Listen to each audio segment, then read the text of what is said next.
प्रीति कहाँ हो तुम? देव गुस्से से प्रीति को आवाज लगाता हुआ घर के अंदर घुसा तो देखा प्रीति आराम से सोफे पर बैठकर टीवी देख रही थी।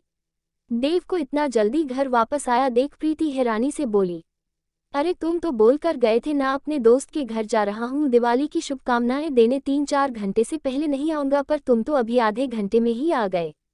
प्रीति की बात को बीच में काटते हुए देव गुस्से से बोला, जिसकी तुम्हारी जैसी बीवी हो उस इंसान को भला कहाँ चैन मिलता है। अरे तुम्हारे कारण मेरा सारा मूड खराब हो गया। अपने दोस्त के साथ कुछ पल हंसी मजाक के बिताने गया था, पर तुम्हारे इस अहंकारी स्वभाव के कारण माँ ने फोन करके मुझको 10 बातें सुना दी, तुमको लेकर मेरा मूड खराब कर दिया।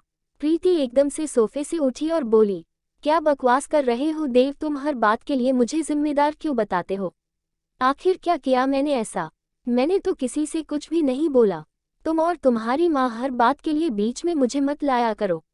देव का गुस्सा अभी भी शांत नहीं हुआ था, वह गुस्से से प्रीति से बोलने लगा, अपनी बकवास बंद करो प्रीति। दिवाली पर माँ के पास भी नहीं जा पाए, यहीं पर दिवाली मनाई हमने। फिर भी चलो कोई बात नहीं, पर दिवाली पूजा के बाद कम से कम तुम माँ को और बाबूजी को फोन करके उनके चरण स्पर्श करके उनको दिवाली की शुभकामनाएं दे सकती थी ना। अरे माँ ने मुझको बोला तेरी बीवी तो बहुत घमंडी हो गई है, अब तो उसने मेरे पैर छूने भी बंद कर दिए हैं। एक बार फोन करके मेरे सब घर वालों को अगर तुम दिवाली की शुभकामनाएं दे दी थी तो क्या बिगड़ जाता तुम्हारा? तुम्हारे इस व्यवहार से सब लोग मुझको 10 बातें सुनाते हैं तुमको लेकर। सब रिश्तेदारों के फोन आ गए माँ के पास दिवाली की शुभकामनाएं देने के लिए, पर उनकी बहू दिवाली के 2 दिन बीत जाने के बाद भी अभी इतनी फुर्सत भी नहीं निकाल पाई है अपनी सासू माँ के पैर छूने के लिए फोन करने के लिए। तुम्हारे पास टीवी देखने के लिए फुर्सत है, पर मेरे घर वालों को फोन करने के लिए फुर्सत नहीं है। अब प्रीति का गुस्सा भी तेज हो गया था। वह सोफे पर बैठते हुए देव से बोली, बस करो देव, तुमको हमेशा मेरी कमियां नजर आती है। अरे हर साल हम माँ के पास ही दिवाली मनाने जाते हैं, पर इस बार मेरे भयंकर बुखार की वजह से हम घर नहीं जा पाए। पर तुम्हारे घर वालों ने एक बार भी किसी ने मुझसे मेरी तबीयत के बारे में पूछना भी जरूरी नहीं समझा, बल्कि मेरी तबीयत को एक बहाना बना दिया दिवाली पर उन लोगों के पास नहीं पहुंचने का। तुमको तो पता था ना मैं कितनी बीमार हूं, पर तुमने भी उनकी इस बात का कुछ जवाब नहीं देकर उनका ही समर्थन कर दिया। मेरा भी दिल है, मुझको भी तुम्हारे घर वालों का ये व्यवहार देखकर बहुत दुख हुआ। दिवाली के दिन सब लोगों के तुम्हारे पास फोन आए, सब लोग तुमसे बहुत प्यार से बात कर रहे थे, पर किसी ने एक बार भी यह कहा कि लाओ बेटा बहू से बात करा दो। किसी ने पूछा मेरी तबीयत कैसी है। बस अब मुझसे आशा करते हैं कि फ़ोन करूं तो मैं ही करूं। क्या फ़ोन करना सिर्फ मेरी जिम्मेदारी है, उनकी नहीं? अरे वह भी तो मुझे आशीर्वाद दे सकते हैं बिना पैर छुए। जरूरी है आशीर्वाद पैर छूकर ही मिले? अरे कम से कम एक बार मेरी तबीयत के बारे में ही पूछ लेते। प्रीति की आंखों में आंसू आ गए थे। वह बोली, देव मैंने तो सिर्फ बस इस बार तुम्हारे घर वालों को किसी आयोजन पर फ़ोन नहीं किया, उनके पैर छूकर आशीर्वाद नहीं लिया, तो तुमको कितना बुरा लग गया? तुम्हारे घर वालों ने इस बात के लिए तुमको कितना कुछ सुना दिया। देव मेरे मम्मी पापा भी तुम्हारे सास ससुर है, शादी के बाद में जाने कितनी होली दिवाली आई, पर तुमने कभी उनका आशीर्वाद लेना जरूरी नहीं समझा। अरे मैं बहू हूं तो तुम भी तो किसी के दामाद हो, सास ससुर तो तुम्हारे भी है ना, फिर तुम क्यों अपना फर्ज भूल जाते हो और हमेशा मेरा फर्ज मुझे याद दिलाते रहते हो? क्या सास ससुर से आशीर्वाद लेना सिर्फ बहू का फर्ज होता है, दामाद का नहीं?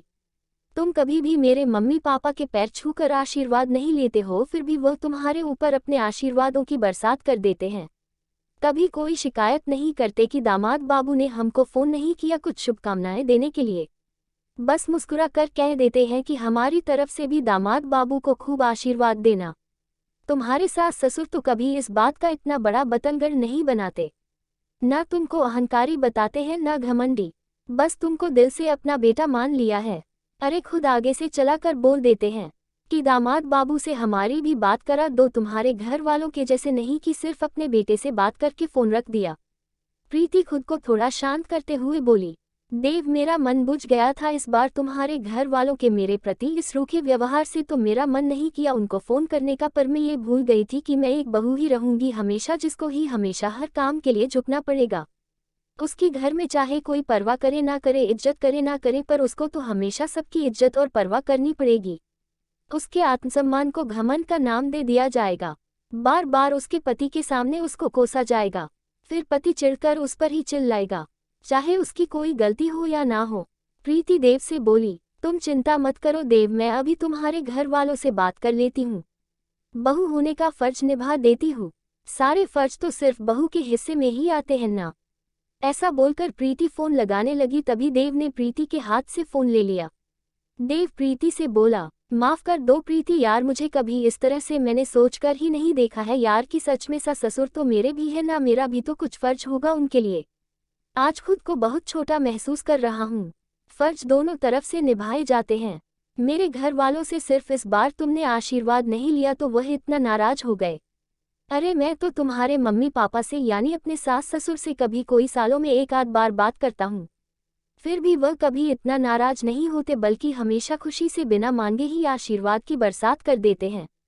देव ने प्रीति के हाथ से फोन लिया और बोला, प्रीति सबसे पहले आज मैं अपने सास ससुर का आशीर्वाद लूंगा। आखिर दामाद हूँ उनका, उनके पैर छूकर आशीर्वाद लेना मेरा भी फर्ज है। ऐसा बोलकर देव ने अपने सास ससुर को फोन लगाया और उनसे खूब बातें करके ढेर सारा आशीर्वाद लिया। आज प्रीति के मम्मी पापा को बहुत खुशी हो रही थी कि उनके दामाद ने उनको फोन किया और ढेर सारी बातें करी। देव बोला, प्रीति मैं माँ को बोलूंगा कि कभी कभी वह भी बिना कुछ शिकायत किए अपनी बहू से बात करे, उसका सुख दुख पूछे, उसके फोन का ही इंतजार ना करें। कभी खुद चलाकर खुद से भी फोन करें। बहू का फर्ज ही याद ना रखें, बल्कि कभी अपना प्यार भी उसके ऊपर दिखाएं। तब जाकर यह रिश्ता अच्छे से निभ पाएगा। रिश्ते एक दूसरे की परवाह और प्यार से ही चलते हैं, जैसे मेरे सास ससुर करते हैं मेरे साथ। मेरे फ़ोन का इंतजार नहीं करते, कभी कभी खुद से ही फ़ोन कर लेते हैं और तानों की जगह सिर्फ आशीर्वाद देते हैं। प्रीति आज खुश थी कि चलो देर से ही सही, पर देव के बात समझ में तो आई। बहू और दामाद दोनों के फर्ज सास ससुर के लिए एक जैसे होते हैं। शादी होने के बाद लड़की के लिए हर चीज़ एक फर्ज बना दी जाती है। अगर वह उस फर्ज को ना निभाए तो उसको 10 बातें सुननी पड़ती है।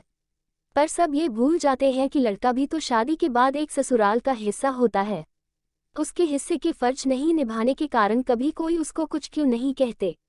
मेरी कहानी पर आपकी प्रतिक्रिया मेरा प्रोत्साहन बढ़ाती है, तो प्लीज़ मेरी कहानी पर अपनी राय जरूर दें। कहानी पसंद आने पर मुझे फॉलो भी कीजिए।